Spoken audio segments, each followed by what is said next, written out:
But no one knows Tati. Mind You you, keep and mentioning you live Tati 20 and no minutes one away knows from here, Tati. and you get a call The all of a roommates sudden. don't even know Tati. You've been sleeping since You 10 keep o'clock, saying and all of a Tati is sudden a you're showing up friend. here at 4 o'clock in the morning Because looking me for and me. Tati were conversating about it, so I finally, it came Okay, up. but Should I go Tati and is see if I someone. see anything?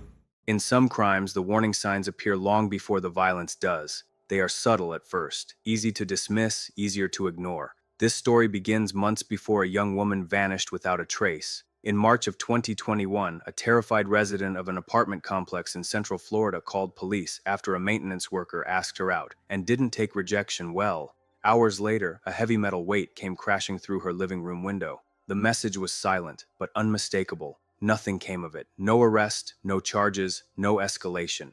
6 months later, 30 minutes away, another young woman failed to show up for a flight home. Her phone went silent. Her apartment door remained locked. And inside her bedroom, something felt deeply wrong. A bed out of place, blood on a pillow, furniture blocking the door from the inside. At first, authorities believed she had left on her own, but as the hours passed, one name began to surface again and again.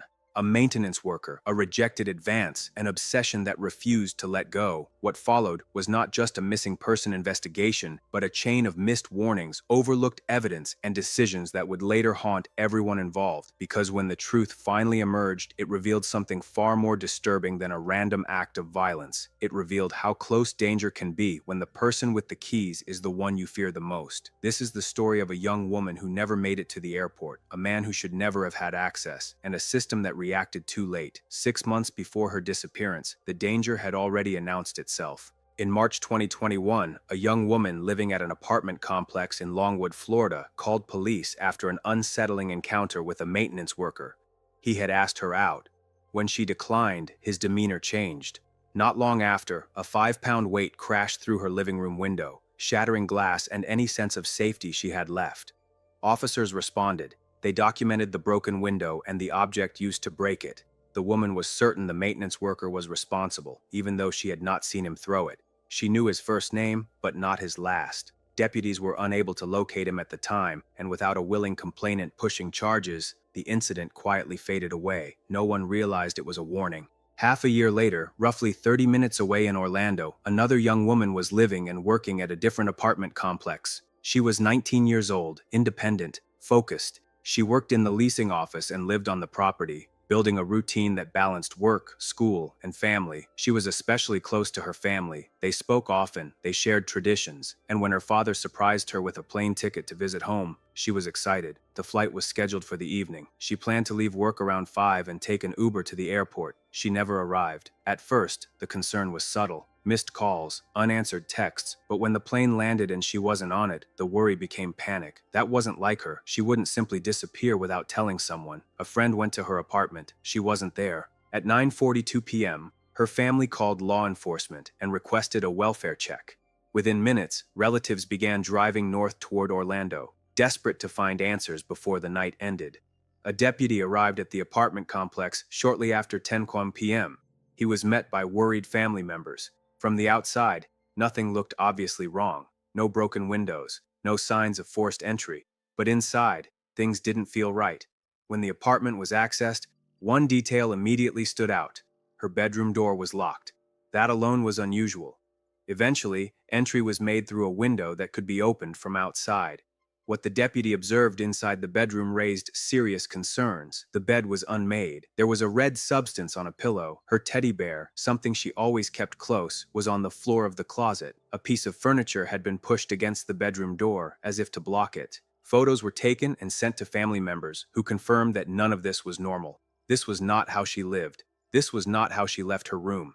Despite these details, the situation was not escalated as a criminal investigation. Based on the deputy's initial assessment, the young woman was classified as a voluntary missing person, an adult who may have chosen to leave on her own. That decision would later be questioned. As the night stretched on, new information began to surface. A co-worker mentioned that a maintenance worker had shown inappropriate interest in her. He had sent messages. He had crossed boundaries. She had not reciprocated. According to multiple people, his behavior made her uncomfortable. That name mattered because it was the same first name reported months earlier in the Longwood incident. In the early hours of the morning, another development raised alarms. A security guard reported pulling a fingerprint from the bedroom window using duct tape. The deputy returned to collect it. Then, around 4:00 a.m., the situation escalated again. A man arrived at the apartment complex in a silver sedan. He identified himself as a maintenance worker and claimed he was there because a co-worker had told him the young woman was missing. His explanation was vague. The co-worker he referenced could not be clearly identified. No one else seemed to know her. Family members immediately felt something was off. They noticed items in his car that didn't belong to him: a pink blanket, a phone case, tools. They remembered messages he had sent her in the past, messages that crossed from inappropriate into obsessive. When questioned, he insisted he had nothing to do with her disappearance. He claimed to have last seen her hours earlier. He said he was just concerned, but concern had come very late. As the deputy spoke with him, it became clear that this maintenance worker had access to all units in the complex, a master key fob. No forced entry would have been required. Still, without what he believed was probable cause, the deputy allowed the man to leave. By morning, the family was no longer waiting for answers. They were searching for them themselves. They watched his residence. They contacted other police departments. They begged for intervention. But jurisdictional limits and procedural decisions slowed everything down. Eventually, the case was transferred to the missing persons unit, and once detectives became involved, the picture changed rapidly. Records showed that the maintenance worker's key fob had accessed her apartment that afternoon, despite no active work order. Messages recovered from her phone revealed obsessive language. He had sent her money unprompted. She had returned it immediately. Co-workers confirmed she was uncomfortable with his attention. The pattern was becoming clear. This was no longer just a missing person case. It was the beginning of a homicide investigation, and the person with the most access, the most opportunity, and the most warning signs had been standing in front of everyone all along. By the time detectives formally took over the case, the story had already shifted from concern to urgency. What had first been treated as a possible voluntary disappearance now carried the unmistakable weight of danger. Too many details refused to align. Too many warning signs pointed in the same direction, and all of them led back to the same person, the maintenance worker. Once investigators pulled access logs from the apartment complex, the case took a decisive turn. Digital records showed that the on-call maintenance key fob had accessed the young woman's apartment shortly after 4:30 p.m. on the day she disappeared. There was no maintenance request, no emergency call, no legitimate reason for anyone to enter her unit. At 5:00 p.m., surveillance cameras captured her leaving the leasing office at the end of her shift. Minutes later, her own key fob registered her entering her apartment. She never came out. From that point forward, everything that had seemed confusing began to make sense in the most horrifying way possible. The condition of the bedroom was re-examined through a criminal lens. The unmade bed, broken jewelry scattered on the floor, blood on the pillow and pillowcase, furniture wedged against the door. These were no longer anomalies. They were signs of a struggle, a violent one. Detectives concluded that someone had been waiting inside the apartment, someone with access, someone who did not need to force entry. As the timeline tightened, investigators revisited the maintenance worker's behavior during the early morning hours after the disappearance. His arrival at the complex at nearly 4 a.m. now appeared less like concern and more like an attempt to insert himself into the situation, to see how much had been discovered and how quickly the investigation was moving. His explanations unraveled under scrutiny. The co-worker he claimed had alerted him could not be confirmed. His statements about when he last saw her shifted subtly. His text messages, once dismissed as awkward, were now examined in full context, and they revealed obsession, entitlement, and fixation. One message in particular stood out. It was explicit, inappropriate, and deeply unsettling.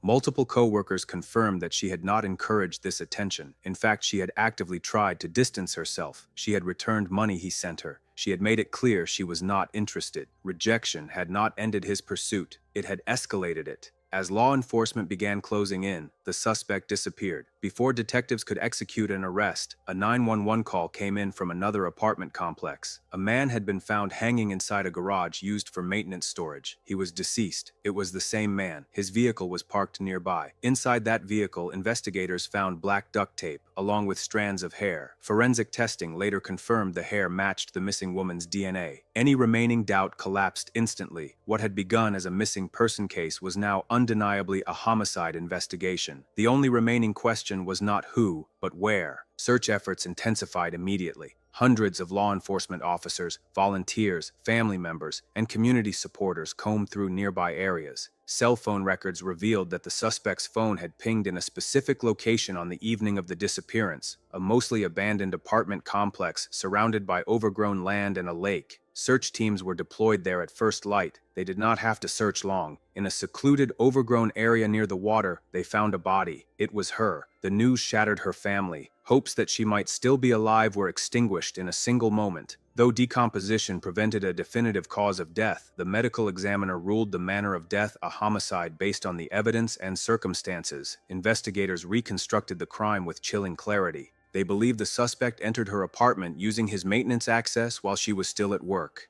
He waited. When she returned, she had no warning. The attack happened quickly. A struggle followed. She fought back. After killing her, he is believed to have moved her body through the bedroom window and placed it in the trunk of his car. Later that evening, he drove to a location he knew well from his past and left her body hidden near the lake. Her belongings, her purse, her work shirt, the blood-stained pillowcase, were discarded nearby. In the days that followed, the community demanded answers, not just about the crime, but about the failures that allowed it to happen. Why wasn't the earlier window-smashing incident taken more seriously? Why wasn't the disappearance immediately treated as endangered? Why wasn't the suspect detained when multiple red flags were present? An internal investigation would later confirm what the family already believed. Critical warning signs had been missed, evidence had not been escalated, the case had lost precious time in its earliest hours. Disciplinary action followed, but for the family, it was not enough. Their daughter was gone. A young life full of promise had been stolen by someone entrusted with access, responsibility, and authority inside her own home. This was not a random crime. It was preventable. And in the aftermath, one truth stood painfully clear. Sometimes the greatest threat is not the stranger outside the door, but the person holding the key. In the days after her body was found, the focus shifted from searching to reckoning. Grief remained raw, but alongside it grew a different emotion: anger, not only toward the man who took her life, but toward the gaps that had allowed him to do it. For her family, the questions would not stop. They replayed the night of her disappearance again and again: the locked bedroom door, the blood on the pillow, the furniture blocking the exit, the warnings they gave, the name they repeated. And yet, in those crucial early hours, the case had not been treated as an emergency. To them, that delay mattered. Internal reviews later confirmed what the family had suspected from the beginning. Key details observed inside the apartment were not fully communicated up the chain of command. Information that should have triggered immediate involvement from detectives did not. As a result, the case was initially categorized incorrectly, slowing the response when time mattered most. Law enforcement acknowledged these failures publicly. Disciplinary action followed. The responding deputy received a significant unpaid suspension. His supervisor was also disciplined. Policies were reviewed and revised. New procedures were implemented to ensure that future cases involving potential danger would be escalated without hesitation. But for the family, those measures came too late. No policy change could undo what had already happened. Attention then turned to the apartment complex itself. The fact that a maintenance worker had unrestricted access to units without an active work order raised serious concerns. Records showed that the suspect had entered her apartment using his master key fob despite having no legitimate reason to be there. That access was central to the crime. Her family argued that this should never have been possible. They questioned background checks, oversight, monitoring of key fob usage. They asked why earlier complaints about the same individual had not resulted in stricter controls or termination.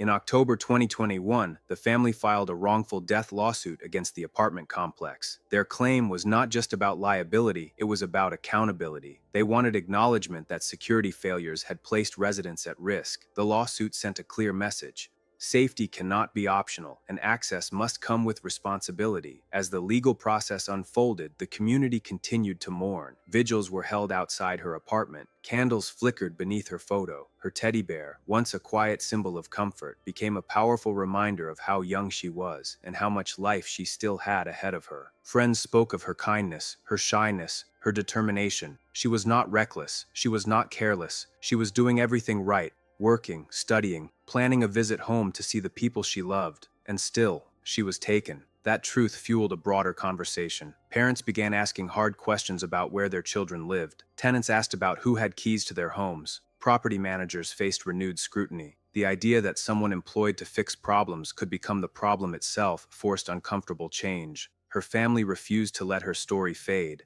In the months following her death, they established a nonprofit organization in her name. The foundation's mission was clear: to advocate for missing persons, support families navigating the early chaos of disappearance, and push for systemic reform so that warning signs are never ignored again. They turned grief into action. Through awareness campaigns, partnerships, and advocacy, they worked to ensure that what happened to their daughter would not happen to someone else.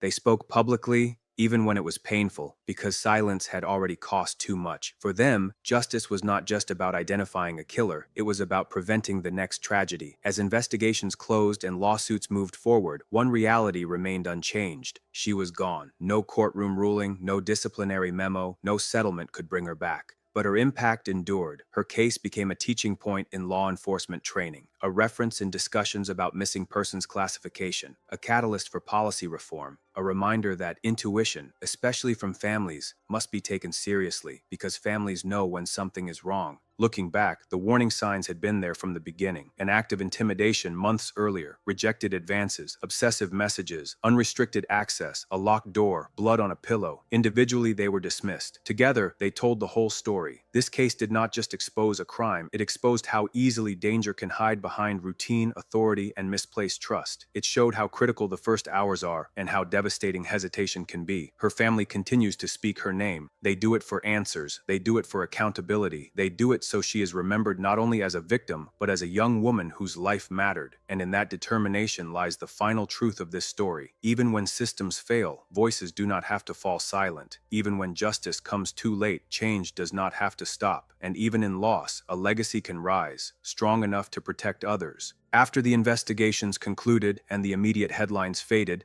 the aftermath settled into something quieter, but far heavier. This was the stage no cameras linger on long enough. The long-term consequences, the unanswered questions, and the life that continues for everyone left behind. For her family, grief did not arrive in waves. It became a constant presence. Everyday moments carried reminders, an empty chair, a phone that would never ring again, plans that had been made for the future, education, career, family milestones, now frozen in time. What hurt most was not only how her life ended, but how hard she had fought to build it responsibly and independently. She had trusted the systems around her, the place she lived, the place she worked, the people who were supposed to keep the property functioning and safe. That trust had been fatally misplaced. As more details became public, the case began to represent something larger than a single crime. It became a symbol of what can happen when authority goes unchecked and early warning signs are minimized. The idea that a maintenance worker could access a tenant's apartment without oversight sent shockwaves through communities far beyond Orlando. People began asking uncomfortable questions. Who else has keys to our homes? Who monitors their access? What happens when concerns are reported but not acted upon? These questions did not stay theoretical. Tenants demanded changes. Property managers revised policies. Some complexes introduced stricter key fob tracking, mandatory escorts for after-hours maintenance, and clearer reporting procedures for harassment or boundary violations. None of these changes could undo what had already happened, but they mattered because prevention is often built on tragedy. Her family continued to push forward with their lawsuit, not solely for compensation, but for accountability. They wanted a formal acknowledgement that failures had occurred, failures in security, failures in judgment, failures in urgency. Their stance was clear. Responsibility does not end with the person who commits the crime.